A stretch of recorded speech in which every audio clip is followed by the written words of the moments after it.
जब कोई कॉल आती नेशनल है सिक्योरिटी का तो वो सवाल है। कॉल नेशनल हॉक्स कॉल है, वो फेक है, वो अफवाह है या वो सच है, ये तब तो पता नहीं चलता ना। उस वक्त तो आपको आपातकाल लैंडिंग भी करानी है। जो अंदर बैठे हुए यात्री हैं, अगर वो पैनिक हो रहे हैं तो आपको उन्हें भी ठीक रखना है, उनकी घबराहट को भी दूर करना है। इन तमाम बातों से हमारी जो इंडिया की एयरलाइन है वो जूझ भी रही है। और ये बात कैप्टन सिकंदर रिजवी जी, आप मुझे समझा सकते हैं कि जब पायलट को ये जानकारी मिलती है कि आपकी फ्लाइट में ऐसी धमकी है या ऐसी जानकारी है, ऐसी कोई कॉल आई है, तो क्या किया जाता है सबसे पहले? देखिए, सबसे पहले अगर जैसे कि पायलट को बता दिया जाता है, उसको ट्रैफिक कंट्रोल ही बताता है। देखिए, कोई कम्युनिकेशन कोई और दूसरी चीज नहीं है। मैं इजी लैंग्वेज में बताना चाहूंगा। तो पायलट का सबसे पहले ये होता है कि सेफ्टी ऑफ द एयरक्राफ्ट, और पैसेंजर को जल्दी नहीं बताते हैं कि हमारा प्लेन के ऊपर धमकी आई हुई है, वरना पैनिक हो जाएगा एयरक्राफ्ट के अंदर। कोशिश करते हैं नियरेस्ट एयरपोर्ट के ऊपर एक सर्टेन हाइट के ऊपर एयरक्राफ्ट को रखते हैं, नीचे रिड्यूस उसकी हाइट नहीं करते हैं। और पास के किसी एयरपोर्ट के ऊपर कांटेक्ट करने के बाद ये सजेस्ट करता है पास का कोई भी एयर ट्रैफिक कंट्रोलर, वहां जाकर उसको लैंड करते हैं और कोशिश करते हैं जल्दी से जल्दी पैसेंजर को बाहर उतार दिया जाए। लेकिन जो ये सब बात हो रही है, ये तो एक एक्सरसाइज है जो सेफ्टी मेजर के अंदर आती है। लेकिन अभी मेजर जनरल साहब ने जो बात कही ना, वीपीएन कॉल वाली भी बात करी गई है।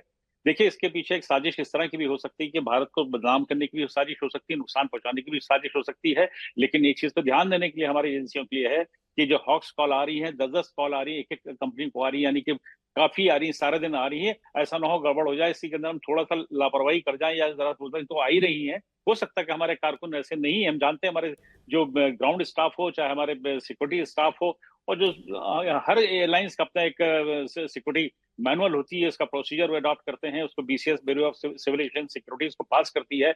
लेकिन इसमें कहीं हम चूक ना जाए कि कहीं कुछ एक हो जाए। ये ध्यान रखिएगा, इतनी सारी कॉल होने में, हॉक्स कॉल के होने में, कहीं ऐसा ना हो कोई एक रियल कॉल, या ऐसा ना हो कि ये एक कर्टन टाइप का बनाया जा रहा है जिसमें हम थोड़ा सा केयरलेस हो जाए।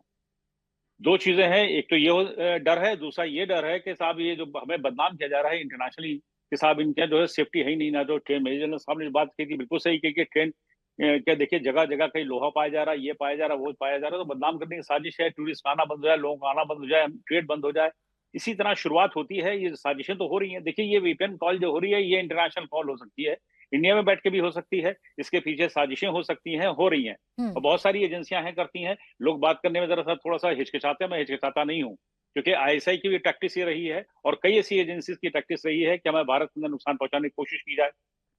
तो ये जो हॉक्स कॉल के चक्कर में कहीं ऐसा ना हम चूक जाए, ये बहुत इंपॉर्टेंट है। ठीक है। अब देखिए, धमकियां सिर्फ फोन के जरिए नहीं ना। आप जो भारत के दुश्मन हैं वो भी तो इस बात का फायदा उठा रहे हैं ना। आप पन्नू का ही आप जो स्टेटमेंट है या जिस तरीके से धमकी दी गई है एयर इंडिया को, वो भी कहीं ना कहीं लोगों के अंदर घबराहट पैदा करती है। लेकिन जब आपातकाल लैंडिंग हम करा रहे हैं, हम देख रहे हैं कई जगह पर जो यात्री हैं वो भी पैनिक नजर आ रहे हैं।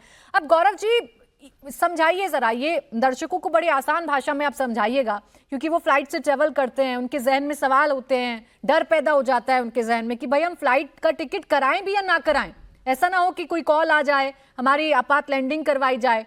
तो कितने सुरक्षित होता है जब हम आपात लैंडिंग कराते हैं? उसके बाद क्या किया जाता है, क्या एयरक्राफ्ट में हम चेक करते हैं, क्या सिक्योरिटी मेजर्स लिए जाते हैं?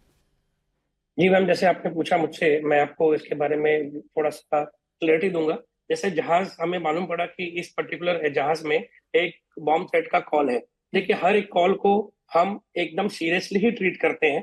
कप्तान साहब ने कहा, हमारे सीनियर सर जो बैठे उन्होंने कहा, कोई भी कॉल को हमने कभी नेग्लिजिबल वे से नहीं लिया है। एयरक्राफ्ट को हम एक अलग सुरक्षित जगह ले जाते हैं और पैसेंजरों को सेफ्टी तरीके से एकदम क्विक टर्न अराउंड में उन्हें उतारा जाता है। हमारे पास डीजीसीए और हमारी एयरलाइन सिक्योरिटी बीसीएस द्वारा दिए हुए सभी गाइडलाइन को फॉलो करते हैं। जो जो एरिया सस्पेक्ट हो सकता है कि जहां पे भी बॉम्ब या कोई भी तरह का ऐसा कोई एक्सप्लोसिव होने की संभावना है, वो उस एरिया को हम फिजिकली चेक करते हैं। हमारे अलावा हमारी एयरलाइन की सिक्योरिटी, हमारे एयरपोर्ट पे सीआईएसएफ, हमारी बीडीडीएस टीम जो बॉम्ब स्पॉट टीम है एयरपोर्ट पे, हर एक एयरपोर्ट पे तैनात है, उसका सपोर्ट होता है। साथ में हमारी रेगुलेटर्स डीजीसीए, उनका भी पूरा सपोर्ट होता है। और इसे हम विजिलेंटली लगभग 6 से 8 घंटे का एक्सटेंसिव चेक है जिसे हम फॉलो करते हैं। और उसके होने के बाद हमारे हर एक इंजीनियर, हमारे कप्तान, हमारे सिक्योरिटी हेड, हमारे डीजीसी के अफसर, हर एक लोग उसको साइन करते हैं। तो आप अंडरस्टैंड करिए कि when the aircraft is landing, और उसके लैंड होने से लेकर टेक ऑफ तक 2 से 3 सुपरवाइज्ड, सर्टिफाइड और जो लोग उस जहाज की जानकारी रखते हैं, वही लोग उस जहाज पे जाके काम करते हैं, और वो टेल से लेकर उसके नोज तक हर एक एरिया, हर एक जगह जहां पे भी लैप्सेस की संभावना है उसे हम चेक करते हैं। तो आप ये समझिए कि बहुत आसान नहीं है कि भाई हॉक्स कॉल है, हम इसमें बॉम्ब रख दिया है, हम ये कर देंगे वो कर देंगे। एक प्रोफाइल बनी हुई है कि हॉक्स कॉल को कैसे डील करना है। एज एन एयरलाइन पर्सनल हमें सभी लोगों को ट्रेनिंग दी गई है कि एक हॉक्स कॉलर है, फॉर एग्जाम्पल आपने कॉल किया, एयरक्राफ्ट में बम है, हम पूछते कहाँ है, कौन सी जगह है, कौन सी एयरलाइन है, किस तरह रखा हुआ है, तुम कौन बोल रहे हो, तुम्हारा क्या मकसद है, क्यों तुम ऐसा करना चाहते हो, पूरी प्रोफाइलिंग है। और प्रोफाइलिंग करते करते हमारे लोगों को समझ आ जाता है कि ये रियल टाइम है कि नहीं। ऐसे भी हम उसे रियल टाइम में डील करते हैं, बट एसओपी बहुत तगड़ा है, हर तरीके की सेफ्टी सिक्योरिटी मेजर ली जाती है। आप एयरपोर्ट में घुसिए, पहले आपके प्रूफ चेक होंगे, काउंटर्स पे फिर चेक होंगे, स्क्रीनिंग होगी आपकी लगेज की, आपका लगेज अलग आप अलग फिर चेक होते हो, जब आप एयरक्राफ्ट पे जाने लगते हो फिर आपकी चेकिंग होती है।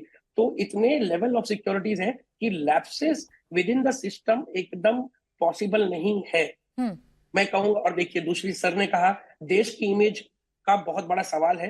अक्टूबर नवंबर दिसंबर पीक सीजन है त्योहारों का, और हमारे आउटसाइड से टूरिस्ट लोगों का आने का। इंडिया का सीजन बहुत ही रिच रहता है, लोग बाग आते हैं पूरे वर्ल्ड से इंडिया को देखने। तो ये एक तरीके से डर पैदा करना बहुत बड़ा पॉइंट ऑफ व्यू है सर ने जिस तरीके से रखा है। और इसके बाद मैम हम एक उभरते देश है, हमारे आसपास हर एक कंट्री में आप सुन ही रहे होंगे कि इस तरह का परेशानी उस तरह की परेशानी हो रही है। इंडिया एज अ कंट्री हमने कोई भी तरीके से इतना हार्मोनियली हर चीज को हमने हैंडल किया है।